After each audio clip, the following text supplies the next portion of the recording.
Hey everyone, this is Codemic, and this is the story of my IBM ThinkPad X40. Now this is kind of going to be an unscripted video where I just talk about this ThinkPad X40 and kind of get into what I like about it and what I really don't like about it. So if you're a fan of my vintage Polaroid tours, maybe you'll like this, and maybe we can do some more throwback reviews like it. So this ThinkPad X40 came out in about 2003. It originally came with 512 megabytes of RAM, and so the original hard drive capacity options were okay, so 20 gigs, 30 gigs, 40 gigs, or 60 gigs. I have a ThinkPad wiki page pulled up next to me here. It has a 1024 by 768 resolution, and it's also one of those square screens, so you won't see any widescreen or anything. It has Wi-Fi. I do have it plugged into Ethernet right now because I'm trying to download some files.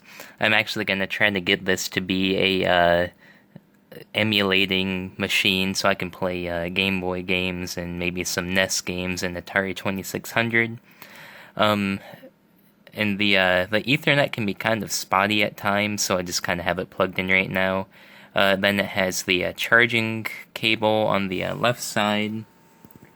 Then we have two USB ports. I'm not sure what that bottom port is, actually. We have a DVI display. If you know what that bottom port is, let me know. We have a vent. And then on this side, we have Ethernet, an SD card slot, headphone, microphone, Ethernet, and then I assume that's some other modem jack or something. I also have the extended battery on it. So I paid, sorry about my fingers getting in the shot there, by the way. I actually paid $25-ish for this, and throwing some tax in there, it was about 27 or something. It came with the charger, the laptop, no hard drive though, and then it also came with this, I think it's the ThinkPad 4 Ultra Base or something. Let's see what the brand is. The ThinkPad X4 Ultra Base, and this adds a whole lot of functionality to it. It has a DVD drive, on the other side here. We have a DVD drive, all these different connections, 3 USB ports, Ethernet, and all that, because obviously it will cover up a few of the connections on the side. It connects through the serial port on the bottom of the computer, and then it lists kind of the steps and stuff there. And the computer also came with this other extended battery thing. I've never actually used this one, and I'm not exactly sure how it attaches to the computer. The battery still holds pretty well. I can probably get like an hour or two of charge, but this will probably never leave my room really after this. Powered by an Intel Centrino. Not the greatest graphics capability, but to run older games, I imagine it's going to do just fine. And one thing you may notice is, hey Codemic, there's no trackpad, so how do you control that? And that's actually this little iconic red thing right here, and you'll see it'll move the mouse. There she is. So on this certain model of IBM ThinkPad and a few others, they actually didn't put trackpads on there. So you'd either use an external mouse or this. It also has this cool Access IBM button. So back in the day, if you were having problems and you really didn't know if it's a virus or what, if you hit the Access IBM button, it actually gets you tech support and all this other services through IBM if you have that hooked up. We have some LED indicator lights, the kind of a bluish enter button. And then one thing I really like about this is it has the classic IBM ThinkPad logo, that kind of multicolored look to it. It's a very clean laptop, not too many scratches.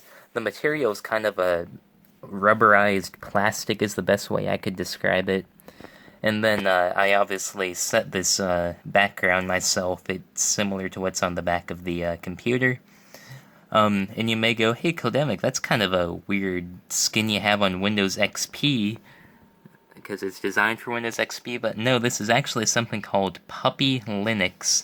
The exact distribution is LXPup 15.03. The fun story with that is, so this thing didn't come with a hard drive, as I mentioned before, and the hard drives in this are really specialized. It's sorry about that, I was looking up the hard drive size. It's actually 1.8 inches, it's not a standard size. And trying to find one on the internet, they actually get kind of pricey, well into the $100 range, or that I could find anyway. If you can find a better deal, let me know, because I'll be sure to hop on it. Then some other people have stuck like SSDs in this, and I wasn't really looking to use this as a daily driver, so I didn't really care too much about performance. So what I actually did was I found this method online where people buy a IDE adapter, and its thing actually runs off of a compact flash card, kind of like what you would put in an older camera before micro SD and SD cards became popular. So the hard drive is right here, or where it would be, but it's just a compact flash card like I said. So I had to find a more modern Linux distribution without pay, and also I just kind of wanted to mix it up a bit. Everyone uses Ubuntu and Mint and all that, so Puppy Linux sounded kind of cool, and I mean, it works just as well.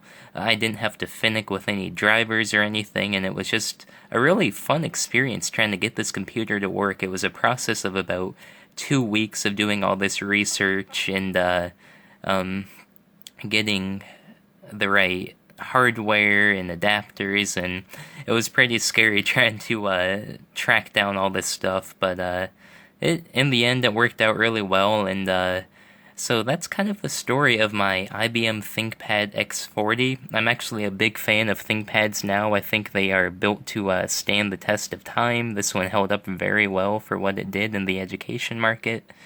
And pretty soon I'll actually do a tour of Puppy Linux, if you guys want to see that, LXPup. And once I get the emulators running on this, we'll take a look at that too.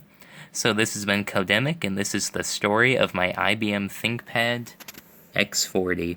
Thanks for watching, and I'd also like to thank everyone for getting my Chromium OS tutorial past 10,700 views.